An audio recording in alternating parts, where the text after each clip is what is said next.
लिखा है रोमियो अध्याय 10 उसके 9 पद को अगर पढ़ें तो देखो क्या लिखा हुआ है। नोट करो, देखो उसको क्या लिखा हुआ है। आज परमेश्वर भेद की बातें आपको बताएंगे। रोमियो अध्याय 10 और उसके 9 पद में अगर हम पढ़ें तो प्रभु वहां क्या समझा रहे हैं। कितने लोग सीखने के लिए तैयार हैं वचन को? वाह! यदि आप वचन को सीखे तो आप 4 दिन वाले नहीं होंगे, आप जीवन पर्यंत यीशु के साथ रह सकते हैं। जो वचन को सीख ले वो बल में चलेगा हमेशा। यदि तू अपने मुंह से यीशु को प्रभु जानकर अंगीकार करे, यह वचन है, यदि तू अपने मुंह से यीशु को प्रभु जानकर अंगीकार करे और अपने मन से विश्वास करे कि परमेश्वर ने उसे मरे हुओं में से जिलाया, तो तू निश्चय उद्धार पाएगा। वाह! कहिए हालेलुया। याद रखो, हमें अपने मन को ढीले नहीं करना है। ओ जी क्या करें, कुछ बातें समझ में नहीं आ रही है, ऐसा मत कहो, पर अपने मनों को तैयार करो इसके लिए जो आपको दिखाया जा रहा है। बोलिए, यदि हम अपने मुंह से, इसका मतलब क्या है कि हम विश्वास की जो प्रक्रिया है और उसको परिणाम में बदलने के लिए जो चीज लिखी गई है वो हमारे जीवन में हकीकत में दिखाई दे। ये चीज तभी होगा जब हम उसको शुरुआत कहां से कर रहे हैं? मुंह से। उसकी शुरुआत कहां से कर रहे हैं? यदि आप चंगे होना चाहते हैं उसकी शुरुआत कहां से होगी? यदि आप धनवान बनना चाहते हैं उसकी शुरुआत कहां से होगी? यदि आप फैलना चाहते हैं उसकी शुरुआत कहां से होगी? याद रखो, इसीलिए परमेश्वर मन को देखता है पर शैतान हमारे मुंह को देखता है कि अगर ये मुंह से विश्वास की आत्मा में बोलेगा वही सामने होगा। दिखाइए उसको फिर से, क्या लिखा हुआ है? हाँ, यदि तू अपने मुंह से यीशु को प्रभु जानकर क्या करे? मुंह से, सब लोग बोलो मुंह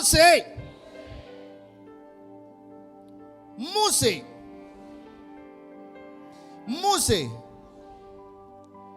प्रभु जानकर अंगीकार करो, मन से विश्वास करो कि परमेश्वर ने मरे हुओं में से जिलाया।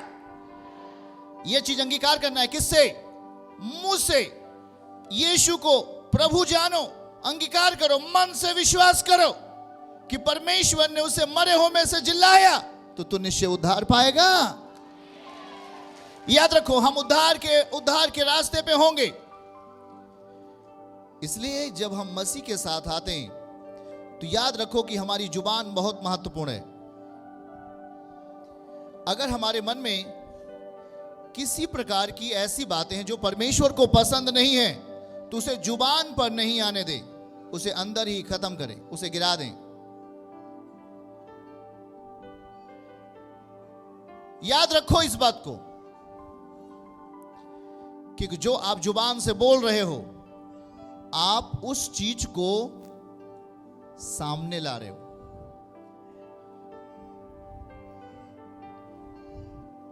किसी ने कहा मेरी बीमारी मुझे मार देगी, किसी ने कहा समस्याएं मुझे खत्म कर देंगी, किसी ने कहा मैं अब जिंदा नहीं रहूंगा। आप क्या कर रहे हो? आप इस जुबान से शैतान को बल दे रहे हो। इस जुबान से आप बीमारी को बल दे रहे हो। सीधा सीधा पद को पहले को पढ़ो, यहां पर क्या लिखा? यदि तू अपने मुंह से, कहां से? उद्धार की शुरुआत कहां से हो रही है? छुटकारे की शुरुआत कहां से हो रही है? इसलिए जब आप वचनों को पढ़ रहे होते हैं तो केवल ऐसे ही ना पढ़ें, नो, उसे कहें यहोवा मेरा चरवाहा है, लिखा है। जब आप उस जीव का इस्तेमाल करेंगे, ये जीव के अंदर एक शक्ति पैदा होगी जो आपके परिस्थिति को बदल सकती है। इसको समझना पड़ेगा आपको। और बहुत सारे विश्वासी इस बात से अनभिज्ञ हैं, उन्हें पता नहीं है। वो कहते हैं मैं कुछ कर रहा हूं, शायद वो सो रहे हैं, शायद वो सो रहे हैं। याद रखो, उन्होंने क्या किया? उन्होंने किया, मैंने वचन लिया है। ओ वचन है, पढ़ रहा हूं, देखो वचन पढ़ रहे हैं।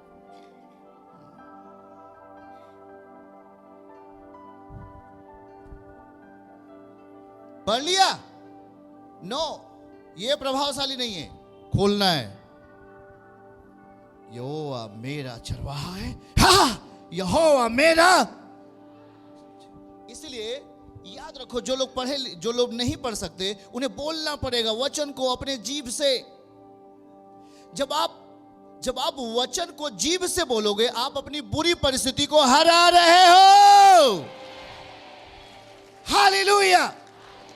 याद रखो भाई और बहनों, और सारी बहनें हैं जो पढ़ी लिखी नहीं है, पर याद रखो, आपको कुछ तो याद रखना पड़ेगा कि यहोवा मेरा। उसे मत कहो ऐसे, मैं पढ़ रहा हूं वचन को। आप वचन पढ़ रहे हैं क्या?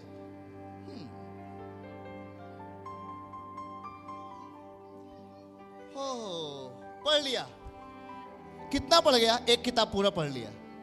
वो पढ़ तुम नहीं रहे थे, तुम नहीं पढ़ रहे थे। ये प्रभावी तब होगा, ये वचन प्रभावी तब होगा, ये वचन आपकी परिस्थिति को तब बदलेगा जब इसे अपने जुबान से कहना शुरू करोगे। हालेलुया। याद रखो, हमारी जीव, याद रखो कि परमेश्वर का जो वचन है वो हमारी जीव के ऊपर आता है। वचन बोलता है। बगल वाले को हाथ पकड़ के बोलो, वचन बोलता है। वचन बोलता है। वो बोलता है, वो बोलता है। हालेलुया। किसी ने कहा कि ये चीजें कल नहीं होंगी। एक विश्वास करने वाला व्यक्ति ने कहा कल ये चीजें नहीं होंगी। हाँ, जब उस रास्ते से हम जा रहे थे तो हमने देखा कि वो आज नहीं है, वहां पर नहीं है। याद रखो कि आपकी जीभें मूल्यवान बनेगी। आमीन बोलो।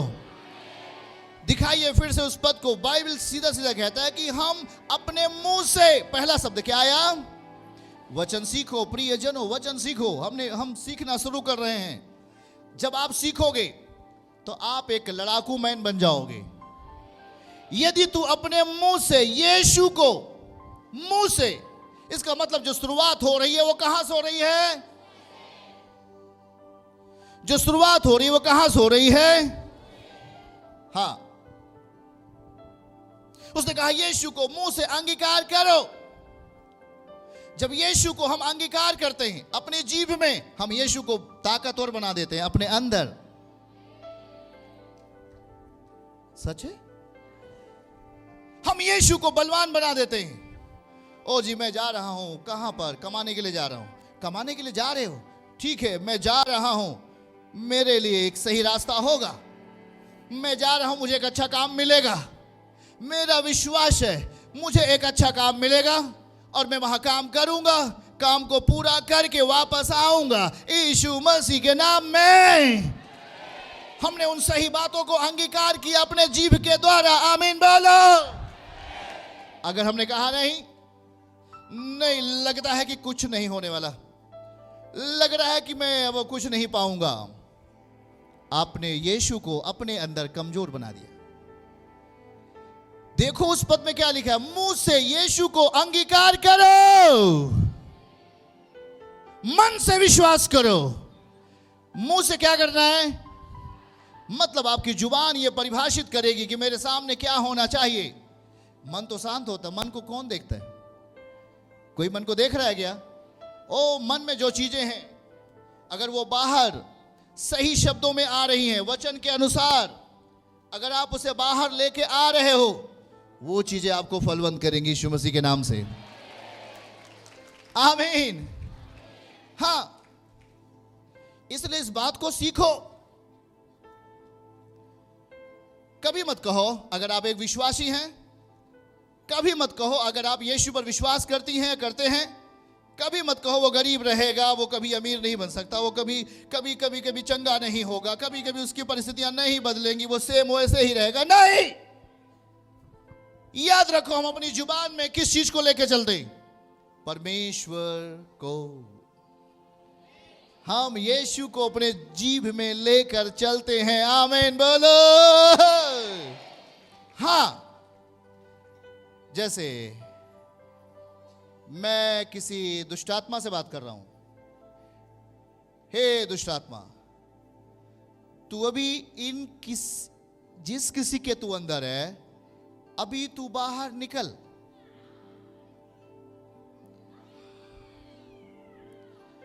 अभी तू जिस किसी के भीतर है, बाहर निकल।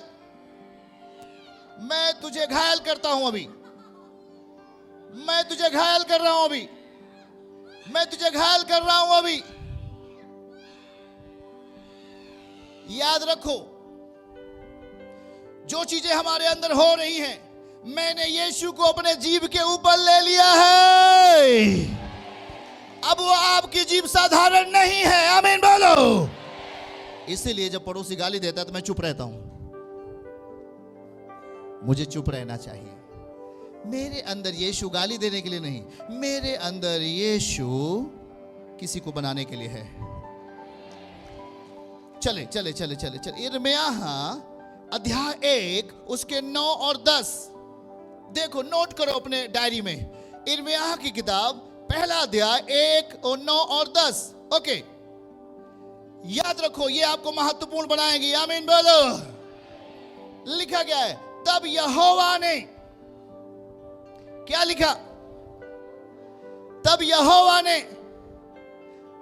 हाथ बढ़ाकर, जितनी ताकत हो बोल सकते हो, बोल डालो। आज जीभ को बलवान बनाना है। तब यहोवा ने हाथ बढ़ाकर मेरे मुंह को छुआ।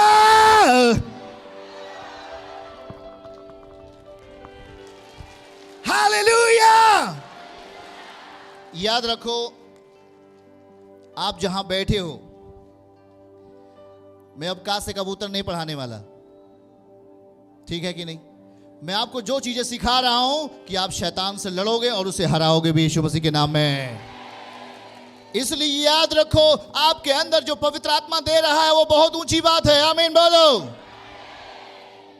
अच्छा लगेगा जब पैनी तलवार हमारे पास होगी। कौन चाहते मेरे पास पैनी तलवार रहे? हाँ, आपके पास पैनी तलवार होनी चाहिए। आमीन।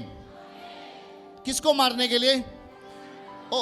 याद रखो, किसी इंसान को मारने के लिए नहीं, परंतु शैतान को मारने के लिए।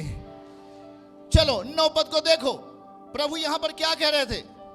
तब यहोवा परमेश्वर ने हाथ बढ़ाकर मेरे मुंह को छुआ। परमेश्वर भी चाहते हैं कि हम अपने आप को इसके जुबान से प्रमाणित करें।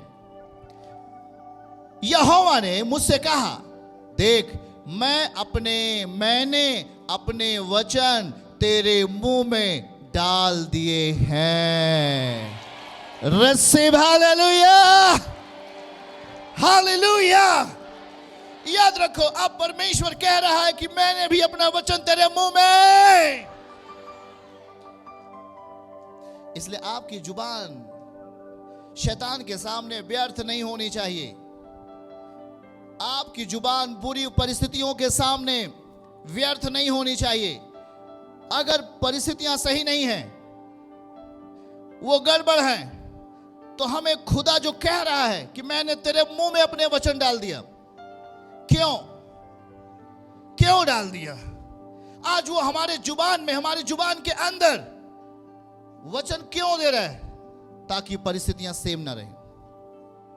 यदि आप बीमारी में हो तो आप चंगे हो जाओ। यदि आप शैतान के सिकंजे में हो, आजाद हो जाओ। आप गरीबी में हो, ऊंचे हो जाओ। आप रो रहे हो, ऊंचे हो जाओ। आपके दुख आनंद में बदल जाए। इसलिए परमेश्वर अपने वचन आपके जुबान में देता है। आमीन बोलो। जुबान सबके पास है, हाँ या ना? हाँ या ना? हाँ या ना? देखो, फिर से दिखाओ उस पद को, क्या कहता है वहां पर? अद्भुत, अद्भुत। तब यहोवा ने हाथ बढ़ाकर मेरे मुंह को छू लिया। अब आपका जुबान आज यही होगा, आपके जुबान को प्रभु छुएंगे। आमीन बोलो। यहोवा ने मुझसे कहा, देख, मैं अपने वचन को तेरे मुंह में डाल दिया हूं। क्या कर दिया हूं? ये सीधे सीधा वो डाल रहा है अपना वचन आपके मुख में। कहिए, परमेश्वर अपना वचन मेरे मुख में डाल रहा है, डाल रहा है। हालेलुया। इसलिए याद रखो कि हम जिस परिस्थिति में बैठे हुए हैं, हम ये अपने माथे को पीट कर ये न कहें प्रभु आप मेरे लिए कुछ नहीं कर रहे हैं। नहीं, वो हथियार, वो साधन आपके जुबान में डाल दिया है। चलो अगर इस पद को 9-10 पद को दिखाइए, क्या किस लिए उसने डाल दिया, हमारे मुंह में किस लिए डाल दिया। आगे सुन, मैंने आज के दिन तुझे जातियों और राज्यों पर अधिकारी ठहराया है। आमीन बोलो। अब वचन की सामर्थ्य देखो, उन्हें गिराने के लिए, शैतान को गिराने के लिए, शैतान को ढाने के लिए, शैतान का नाश करने के लिए, शैतान को काट डालने के लिए, और अच्छे व्यक्ति जो बुरे व्यक्ति हो गए उन्हें बनाने के लिए और उन्हें रोपने के लिए तेरा वचन तेरे मुंह में है। हालेलुया। परमेश्वर का वचन तेरे मुंह में है। हालेलुया। प्रभु समझा रहा है, मेरे भाई और बहनों, मैंने तेरे मुख में वचन डाल दिया है, मैंने तेरे मुख को छू लिया और मैंने अपना वचन तेरे मुख में, अब वो हमारे ओंठों से बात करेगा, अब हमारे जीभ से बात करेगा। कह रहा है ध्यान से सुन, मैंने इसलिए डाल दिया कि उन्हें ढा देने के लिए। क्या लिखा है? उन्हें ढा देने के लिए। सीधा सीधा समझो, अगर आपके अंदर वचन, आपके जीभ में सही रीति से बोलना आप शुरू करेंगे तो आप एक अधिकारी बनेंगे। पहला क्या बनेंगे? एक अधिकारी के तौर पर आप बनेंगे। दूसरा, शैतान को गिराने के लिए, बीमारी को गिराने के लिए, ढा देने के लिए, नाश करने के लिए, काट डालने के लिए आप होंगे, और जो टूटे हुए हैं उन्हें बनाने और रोपने के लिए आप हो जाएंगे। यीशु के नाम। आपके अंदर शक्ति, आपके जीभ में सामर्थ, आपके जीभ में जीवन। अब आपकी जीभ जो बात करने वाली है वहां फल होंगे, आपकी जीभ जो कहने वाली है वहां प्रतिफल होगा। इसलिए कहता है तू अपने मुंह से यीशु को अंगीकार कर, जगह दे अपने इस ओंठों में, अपने जीभ में। इसलिए इस अपने जीभ को बेकार के लिए, बेकार चीजों के लिए मत रखो। Hallelujah, hallelujah. कितने लोग सीख पा रहे हैं? हालेलुया। हम कुछ नई चीजों को सीख रहे हैं। परमेश्वर आपके जीभ को मूल्यवान बना रहा है। वो आपके परिस्थितियों को जो बेकार है उससे रोपने वाला है, उसे बनाने वाला है। और जो दुष्ट आपके घरों में काम कर रहा है, जो बुरी परिस्थितियां आपके परिवारों में काम कर रही हैं, अब इस जीभ से निकलने वाली हर बातें उसे काट डालेंगी, उसे ढा देंगी यीशु मसीह के नाम में। हालेलुया। हम अपनी शुरुआत को कहां से कर रहे हैं? फिर से दिखाइए, रोमियो अध्याय 10 उसके 9 आयत को दिखाइए। हम अपनी शुरुआत कर रहे हैं जुबान से। यदि तू अपने मुंह से, क्या है? मुंह से यीशु को प्रभु जानकर अंगीकार करो, प्रभु जानकर अंगीकार करो। इस जीभ के तले लाओ उसके वचन को, इस जीभ के स्वभाव में, इस जीभ के बोल भाषाओं में परमेश्वर के वचन को शामिल करो। किसी ने कहा मुझे, मैं रुक ही नहीं पाता, मुझसे मैं गाली दे देता हूं, मेरे मुख से बुरे शब्द निकल जाते हैं। याद रखो कि आप जो चीजें कह रहे हो, अगर आप एक विश्वास करने वाले भाई और बहन हो, वो चीजें प्रभावित हो जाती हैं। उसका वचन आपके जीभ से प्रमाणित होगा। इसलिए याद रखो, परमेश्वर हमारे मन को देख रहा है, पर शैतान हमारी जुबान को। ऐसा ना हो कि आप कह दें कि मैं एक बहुत अच्छा व्यक्ति बनने वाला हूं। ऐसा ना हो कि आप कह दें कि मैं छुटकारा पाने वाला व्यक्ति हूं। आप तो ये कहते हैं ना कि नहीं मैं तो मैं हार जाऊंगा। आप तो ये कहते हैं ना मैं तो अब गरीब हो रहा हूं। आप ये कहते आ रहे हैं कि मैं अब खराब हो जाऊंगा, मैं अब समाप्त हो जाऊंगा। आपकी जुबान से जो बातें आ रही थी वो नकारात्मक थी, और जितनी बात आप नकारात्मक बातों को बोल रहे थे, शैतान उस पर अपना बल दे रहा था, अपना जोर दे रहा था, और आपकी परिस्थितियां टूट रही थी। पर आपने कहा नहीं, अब मेरी जीव मूल्यवान हो चुकी है। आमीन बोलो। अब मेरे जीव में जीवन आ चुका है। आमीन बोलो। विश्वास के द्वारा उसका वचन आ चुका है। आमीन बोलो। आमीन। याद रखो, जब आप प्रार्थनाओं में बैठते हो तो कुछ भी नहीं याद है तो कुछ तो बोलो। मेरे परम पिता, आप महान परमेश्वर हैं। सरल भाषा में, हे प्रभु आप दया करने वाले पिता हैं। सरल भाषा में, आप चंगा करने वाले प्रभु हैं। सरल भाषा में ऐसे कुछ बातों को बोलो और महिमा दो। अपनी जीभ को खोलो और बात करो प्रभु से। हे मेरे परमेश्वर, आप स्तुति के योग्य हैं, आप प्रशंसा के योग्य हैं, आप ही महिमा के योग्य हैं। कुछ भी आपको स्तुति करना अच्छा लगता है तो गाओ जैसे आपको बनता है, पर उसकी महिमा दो। जब आप इस काम को करना शुरू करोगे, आपकी जीभ ताकतवर बनेगी शैतान को मारने के लिए। Hallelujah, hallelujah. चर्च की सभी प्रार्थनाओं को और परमेश्वर के दास के द्वारा टीचिंग सुनने के लिए और अपडेट्स को जानने के लिए हमारे इस चैनल को सब्सक्राइब करें और साथ में बेल आइकन को जरूर दबाएं, ताकि जब भी लाइव प्रार्थना हो तो सबसे पहले आप देख सकें।